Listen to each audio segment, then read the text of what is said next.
Olá galera do sexto ano, tudo bem com vocês? Vamos para mais um capítulo aí, iniciar um novo conteúdo. O conteúdo, como vocês podem ver, outros povos e culturas, né?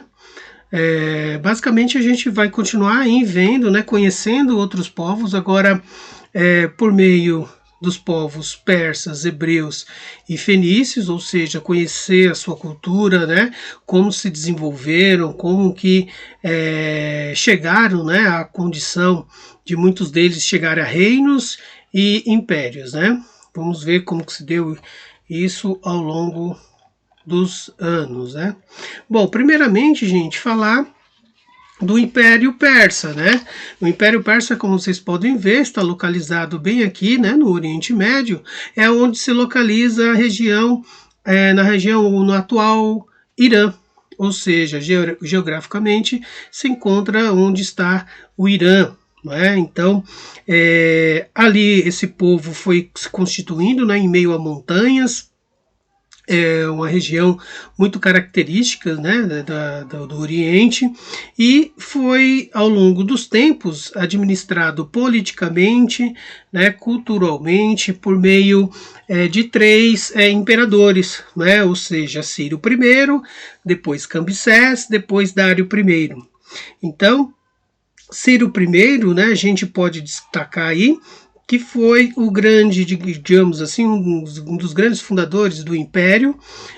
Claro que não se constituiu de uma hora para outra, foi um processo lento, né, que demorou muito e ao longo dos anos, né, foi se expandindo. Então, a gente está falando aí por volta de 2000 anos, né, antes de Cristo, e no decorrer, né, de 2000 anos antes de Cristo, mas até caminhando aí mais para frente, a 2500 antes de Cristo, ou melhor, 1000 anos antes de Cristo, 300 anos de Cristo, esse império ele foi se constituindo, certo? Bom, e o que a gente tem para destacar do imperador Ciro I é que os seus feitos, né, as suas grandes realizações, que foi invadir, né, vários povos, dominar vários povos e com isso impor, né, toda a sua característica moldada num governo teocrático, ou seja, ele era tido, né, como um líder religioso e também um líder político, certo? Ele conquistou, né, e formou o seu império por meio das regiões da Babilônia, por meio dos hebreus, né, conquistou os hebreus também. Então, teve essas características aí como de expansão territorial, né? E aí depois a gente vem em Cambises, que foi o sucessor de Dário I, sucessor que ocupou, né, um cargo, um posto a manter tudo aquilo que Dário I fez, né, ou seja, a ideia de expandir territórios, de conquistar, né, de dominar, ela foi muito intensa. Depois chegamos a Dário I. Dário I ele foi um dos maiores também imperadores, né, justamente porque ele expandiu ainda mais, chegando a ser considerado o Império Persa o maior até o momento que nós vimos, né? De todos os impérios que nós vimos, de todos os povos, foi o Império Persa o que mais, né, se expandiu.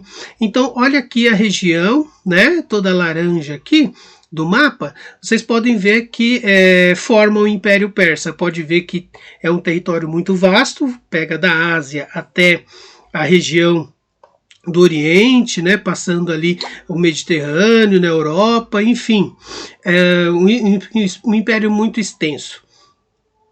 E podem ver também que tem vários povos aqui, né, que foram dominados, principalmente os povos aqui na Mesopotâmia, certo?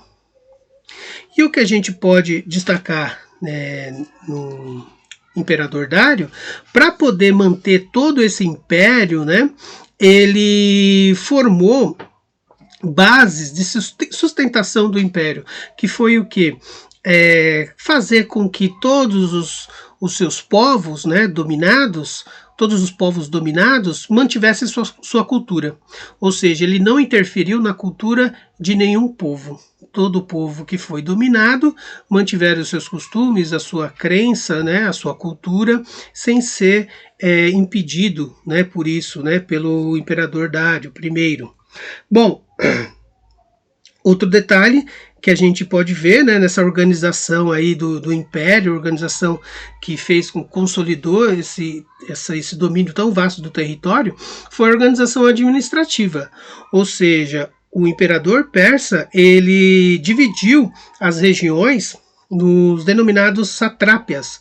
Satrápias eram uma espécie de governador que fiscalizava as regiões dominadas e depois tinha que prestar conta ao imperador persa, né? Então ele era uma espécie de olhos e ouvidos do rei, né? E comandava as regiões e tinha que prestar conta ao imperador persa, né? Então essas pessoas eram consideradas os satrápias, né? Que eram os governantes. Aqui uma ruína, né, do que foi aí o Império Persa, na região da cidade de Persépolis, né, ainda existe, né, esse local. E aí, caminhando mais à frente, outra ruína, né, que a gente pode ver.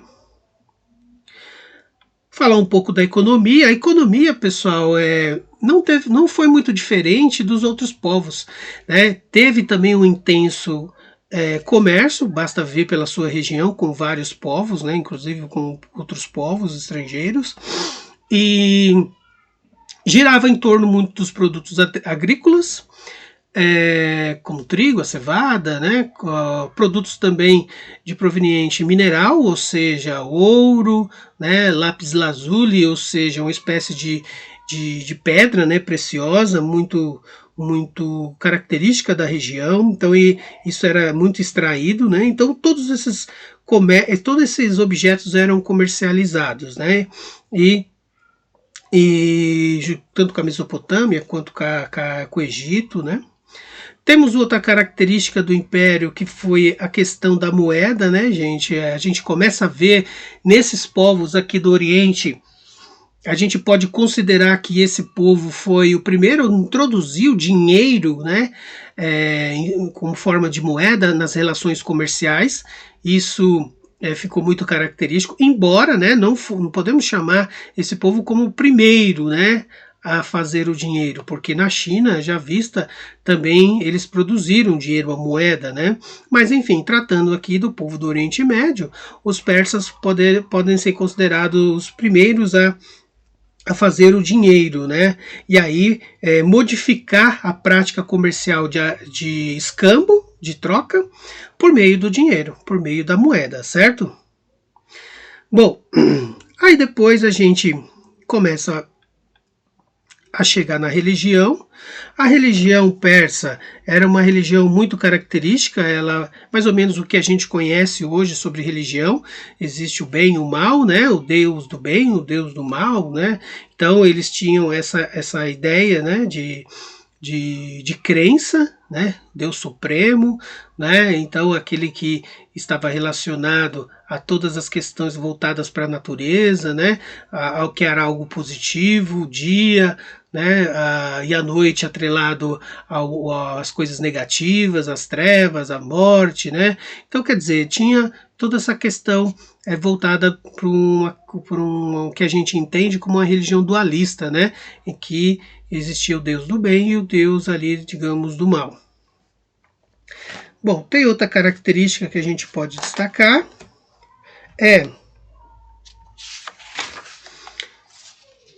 a questão também, né, da religião, voltada para uma crença que era a crença, né, do paraíso, né, ou seja, eles acreditavam no que a gente tem noção mais ou menos hoje das religiões, paraíso, né, o céu, aquele que faz o bem, aquele que submete a Deus, né, e o inferno, aquele que faz o mal, né, e que está voltado para as coisas negativas, né. Então eles acreditavam que ao término da vida, as pessoas passavam por essas questões aí que mais ou menos a gente entende, né?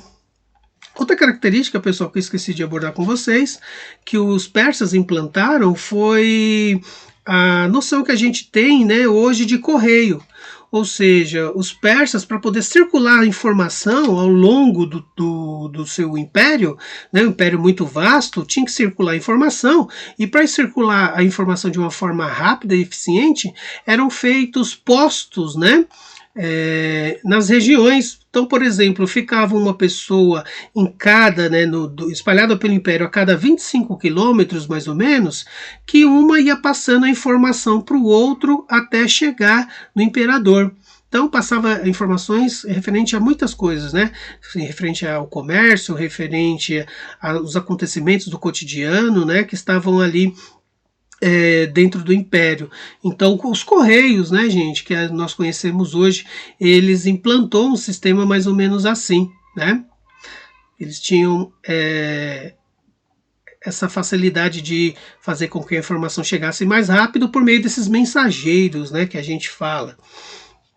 Bom, esse foi o Império Persa. Agora a gente chega nos hebreus, né, o povo hebreu. O povo hebreu, pessoal, a gente pode ter ele como característica um povo que realmente iniciou com um grupo de pessoas, né, onde ali existia, né, o Abraão, Isaac, Jacó, né, que formou toda uma cultura voltada ali para a história, né, de como se constituiu, né, como eles se instalaram na região. Então eles tinham essa missão de poder propagar essa cultura e essa história deles. E então o povo hebreu, localizado, né, na região aqui, né, de Jerusalém, nessa região aqui em amarelinho, eles se situaram aí inicialmente e formaram ali a sua cultura, né, uma cultura que tem está fortemente ligada à crença no Deus único, né, eles são, melhor dizendo, monoteísta, né, ou seja, a crença no Deus único. E aí aqui a gente vê que é o primeiro povo que vai propagar essa crença no Deus único. Né? A gente viu os outros povos como crentes de uma religião politeísta, na crença de vários deuses. Os hebreus não, eles vão propagar o monoteísmo, né? Que é a crença no Deus único, certo? E tendo como principal fonte, né, de conhecimento a Bíblia. Ou seja, o Antigo Testamento, uma das principais obras aí que se pôde conhecer por meio dela, as escrituras, né, do Antigo Testamento, conhecer o modo de vida desse povo, como eles se constituíram nessa região, né? E muitos falam a Bíblia, né, não pode ser considerado como um livro para a história, né? Porque foram outras pessoas que escreveram. Não, gente, muitas pessoas estão enganadas. A Bíblia é um documento histórico muito importante. Tanto é porque muitas coisas que estão escritas ali no Velho Testamento, a ciência comprovou, né? Paleontólogos, arqueólogos, né? O modo de vida, o costume, né, desse povo foi comprovado já por muitos estudiosos, por muitos cientistas. Então a Bíblia é muito importante para a gente compreender o povo hebreu. Outra característica aqui a gente vê nos pedaços dos manuscritos antigos, os pergaminhos, né, que falavam, faz parte das escrituras do Velho Testamento.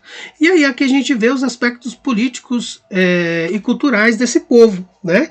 Então conhecemos o povo hebreu hoje, as características culturais antigas, por causa dessas escrituras, né? Bom, o que mostra, né, o que mostrou, né, os estudos referente à cultura, né, e à civilização hebreia, né, mostra pra gente que eles tinham um hábito totalmente voltado para a agricultura, né, uma vida muito rural, criação de animais, né, justamente porque eles estavam próximos ali também ao Rio Jordão, né, terras muito férteis, né, própria então para a agricultura. Então plantavam muitas coisas, como trigo, a cevada, frutos, né, como a romã, criação de animais como ovelhas e cabras, né, então todas voltadas para o seu alimento, né, o principal aí, esses aí que eu acabei de citar. Então, o povo hebreu passou por um sistema político também, né, pessoal, de organização da sociedade.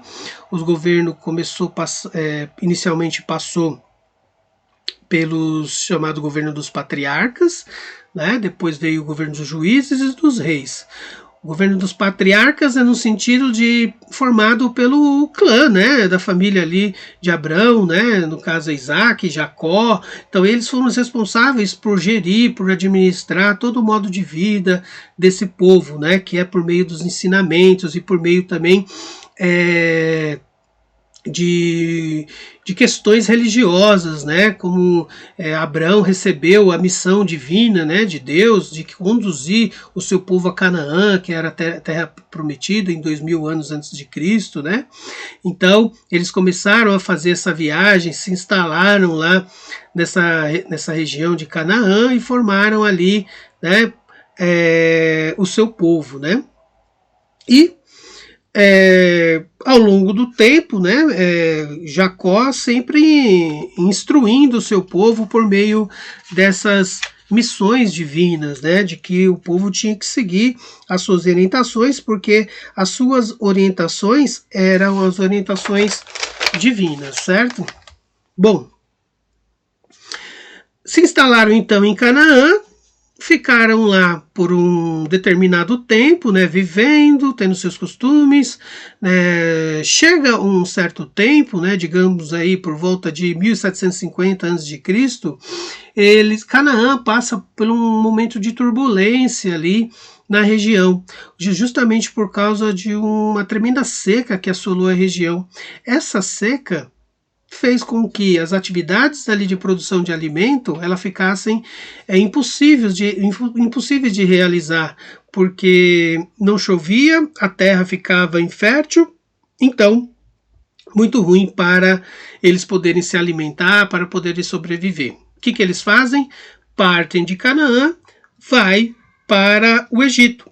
Chega no Egito, eles se instalam ali. Os egípcios estavam sendo dominados por outros povos, pelos Ixos, né?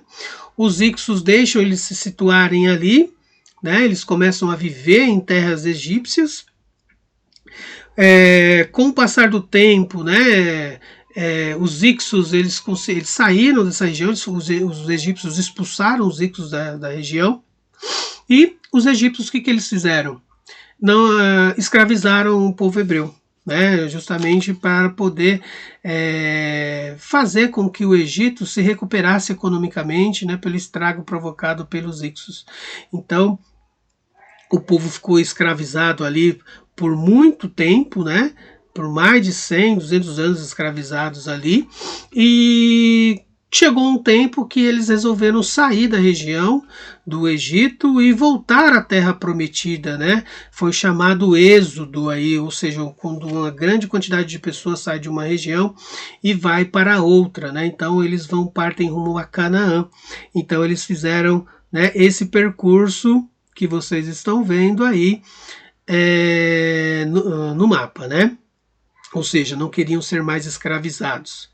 Então esse foi o governo dos patriarcas que a gente viu. Bom, no decorrer da história do povo hebreu, a gente vai entrar agora num novo governo, o governo dos juízes, né, formado aí por um dos líderes, né, que foi um dos mais conhecidos, né, que foi o Sansão, né, depois Samuel. Então o governo dos juízes era todo pautado de fixar novamente em Canaã, mas para isso tinha que passar por outros povos, como os cananeus, os filisteus, né, porque eles tinham que se situar na região. Então era uma região muito tensa, né, de domínio de muitos povos queriam se situar ali. E aí, isso vai se estender pelo governo dos juízes, depois vem o governo dos reis, que vai começar com Saul, Davi, Salomão, né? Eles vão lutar contra os principais povos, contra, né, os hebreus, que eram os filisteus.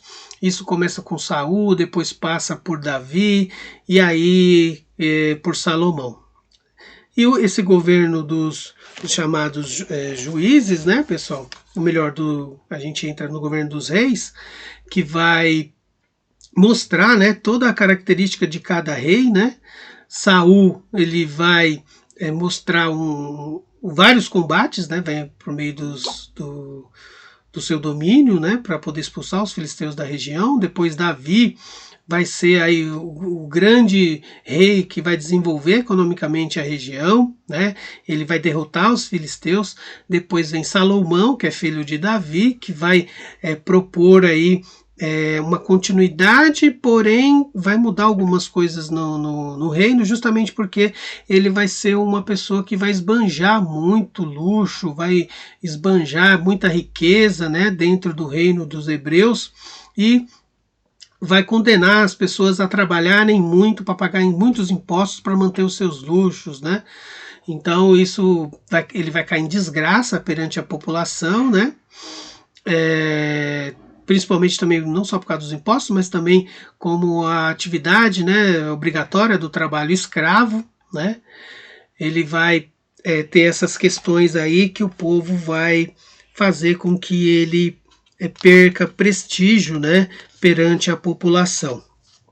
Outro detalhe também vai ser a queda, né, a queda do governo de Salomão, justamente porque a população fica insatisfeita com ele, vai haver uma divisão no reino, né, o reino vai se separar, vai formar outros reinos, ou melhor, vai ter uma divisão, digamos assim, entre dois reinos, podemos dizer assim, o de Judá, o de Israel, né, vai ter essa divisão, e tendo essa divisão, a população vai ficar um pouco desorientada, né, sem organização, porque eles vão ser dominados, né, o reino de Israel dos hebreus vai ser dominado, né, os babilônios vão invadir o reino no caso do reino de Judá, vai impor, né, novamente muitos hebreus à escravidão, e aí outros não vão se submeter a essa dominação, eles vão fugir, né, da sua região, vai ser conhecido como a diáspora judaica, onde que os judeus se espalham pelo mundo, né, e vão viver em muitos lugares, principalmente na Europa, né. Essa peregrinação pelo continente europeu vai ser muito, né? E isso vai ocorrer até 1945, os judeus espalhados pelo mundo, sem território, sem um país, né? Como eles pretendiam fundar, né, um território ali para poder chamar de seu. E aí, somente em 1948, né, a ONU que vai determinar, né, um lugar para os judeus. Com o fim da Segunda Guerra Mundial, a ONU vai determinar um lugar para os judeus, né, poder formar o seu povo, ou melhor, unir o seu povo e formar a sua nação. E esse local foi onde é hoje Israel, certo? E aí, devido a essa ação da ONU, né, causou muitos problemas e causa até hoje, porque a região é tensa, né, justamente porque quando os judeus voltaram para essa região, já tinha outros povos lá, principalmente os palestinos. Os palestinos são árabes, né, são muçulmanos, e os judeus chegando são judeus, então houve toda essa questão religiosa aí, de muito desentendimento, né, não só político como religioso também, provocando aí muitas guerras, muitos conflitos entre israelenses e palestinos, né. Então esse foi um problema aí que existe até hoje, né, entre judeus e árabes ali. Bom, falar da religião, né, um pouco, como já tinha dito, né, religião monoteísta, né, religião pautada na crença do Deus único, né, que no caso aí Jafé, e, ou melhor, Jeová, né, Javé, como queiram, né, tem dois entendimentos aí, e Esse foi o povo judeu. Agora, por último, vamos ver o povo fenício, né? O povo fenício, localizado onde hoje, né, é o Líbano, né? Tem umas características ali muito peculiares, muito próprias na região, né, desse povo. Estão localizados, né, nessa região aqui do Oriente Médio, ali, que chega a pegar o Mediterrâneo, né, que depois vai ali quase adentrando, né, partindo rumo à Europa. As 3 cidades são essas, né, 3 não 4, né, mais destaque aí para Byblos, Sidom e Tiro, né, eles se formaram numa região ali muito característica, né, uma região muito rochosa, de paredão, né, de rochas, de difícil acesso, né, até para a época, um solo rochoso, né, difícil para a agricultura. Então eles vão se desenvolver por meio dessas características naturais do território, né, que eu vou falar um pouquinho. Falar um pouco da administração política, né, formaram dentro, né, da Fenícia vários reinos, ou seja, várias cidades independentes uma das outras, independente economicamente, politicamente, conhecida como cidades-estados, né. Então, Byblos era uma cidade-estado, Sidom outra e Tiro outra. Então eles tinham uma vida totalmente diferente, com suas próprias administrações, então assim conhecida como cidades-estados.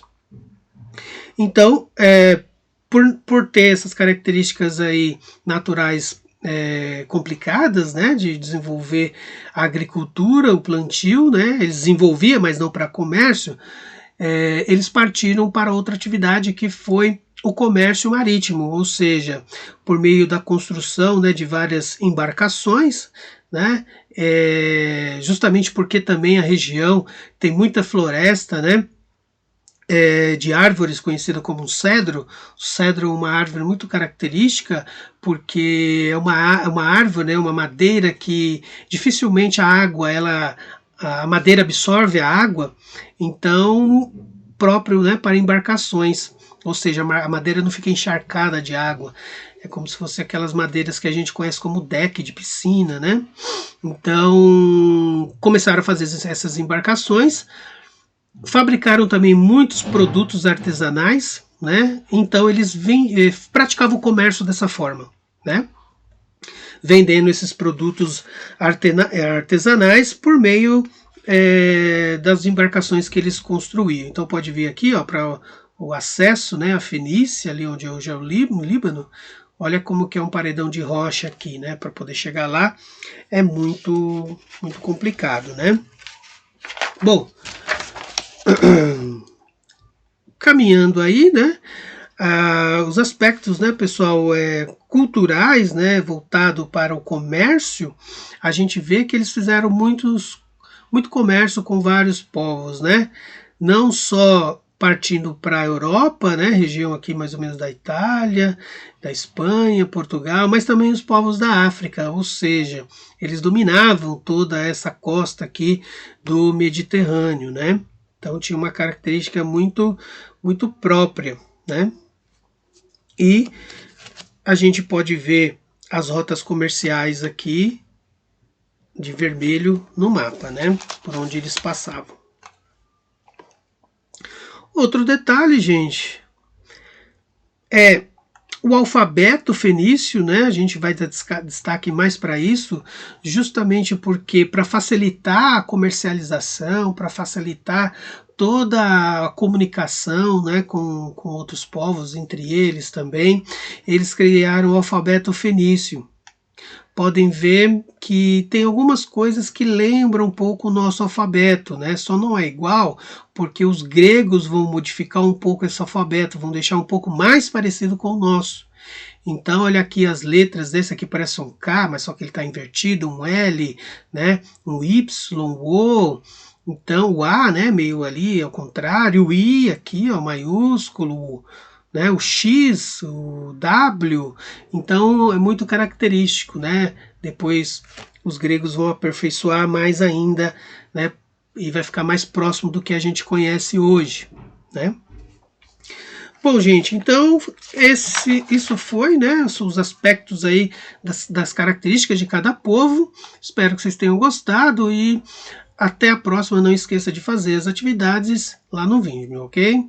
Até mais, tudo de bom.